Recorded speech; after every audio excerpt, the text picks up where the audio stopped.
Hi, I'm Leslie Palma, Communications Director for Priests for Life, here with your pro-life news break. After pressure from pro-lifers, conservatives, and shareholders, Costco has decided it will not sell deadly chemical abortion pills at its 634 big box stores in the U.S. In a statement yesterday, Costco said the decision was based on the lack of demand from our members and other patients. But people familiar with the behind-the-scenes discussions on the issue told Bloomberg and other news outlets that the company would not look to become certified to dispense mifepristone after a coalition of religious and conservative financial groups approached them ahead of formally requesting action on the issue. Other nationwide chains, including CVS and Walgreens, have been selling mifepristone for more than a year. In Texas, a bill that aims to protect unborn children and their mothers passed the state Senate on Tuesday during the special legislative session.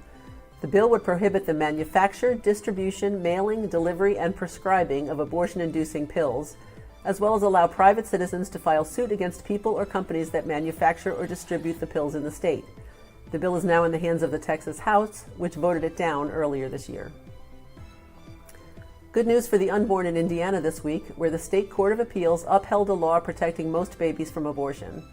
The ACLU and Planned Parenthood challenged the 2022 law on the grounds that doctors would be afraid of saving a mother's life if it involved aborting her child. But the court ruled that the circumstances argued by the medical care providers here generally do not necessitate an abortion to treat those risks. The second challenge to the law is still ongoing. That suit argues the law violates the religious freedom of people who believe abortion is necessary based on their sincerely held religious beliefs. A U.S. Marine who repeatedly texted a woman to get rid of their unborn child is now being sued for spiking that woman's hot chocolate with 10 abortion pills, killing their baby, and leaving the mom alone and bleeding profusely. The lawsuit filed by Leanna Davis alleges that Christopher Cooprider of Corpus Christi ordered the abortion pills online from Aid Access, run by Dutch abortionist Rebecca Gompertz. Both Gompertz and Aid Access are also named as defendants in the suit. Cooprider's texts over several weeks grew increasingly contentious until on March 29th he wrote that he wanted to, quote, abort this monstrosity of a situation. But his text took on a different tone by April 2nd when he suggested they get together for a trust-building night. Within 30 minutes of drinking the hot chocolate Cooprider prepared on April 5th, Davis was bleeding heavily and in pain. Cooprider left to pick up Davis's mother so she could watch her daughter's 3 children while Davis went to the hospital. The suit alleges that Cooprider never returned and did not respond to phone calls. Davis's mother took an Uber to her daughter's house and a neighbor drove Davis to the hospital.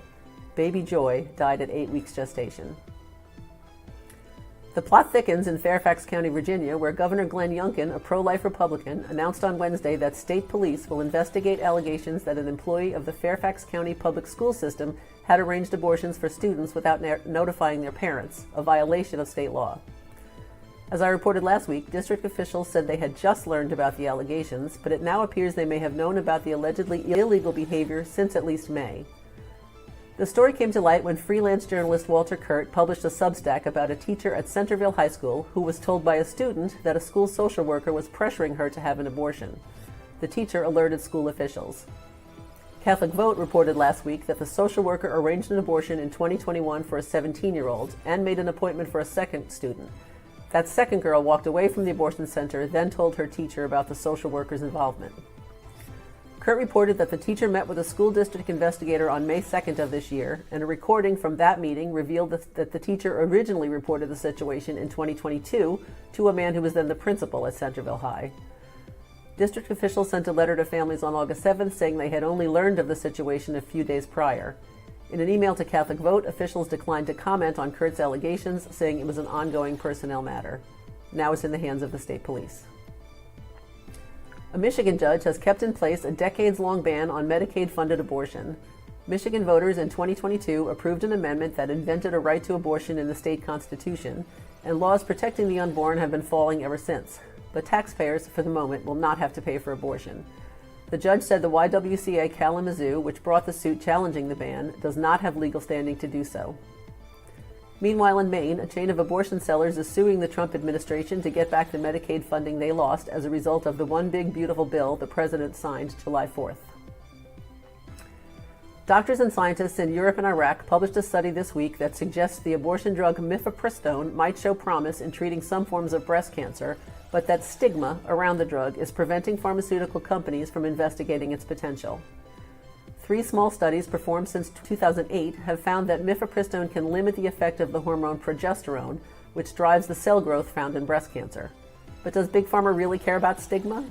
Stay tuned because I'm sure we will hear much more about this. And finally, a study has revealed that up to 40% of babies born at 22 weeks will survive if they are given medical treatment. Reported in the April edition of the Journal of the American Medical Association, the study looked at very premature births from 2014 to 2024. The good news was that more of these babies are being offered medical treatment, and from 25 to 40% of them are surviving. More than 50% of babies born at 23 weeks survive if given the treatment they need. While noting that medical treatment has shifted the limit of viability, the pro-abortion medical journal couldn't help suggesting that more doctors are treating these preemies because they are afraid of running afoul of the law in states where the unborn are protected. Which means laws like those in 17 states are protecting born babies as well as those still in the womb, and that is very good news. That's some of what's making news this week. Thank you so much for tuning in. Have a blessed weekend, and please remember always that life is the only choice.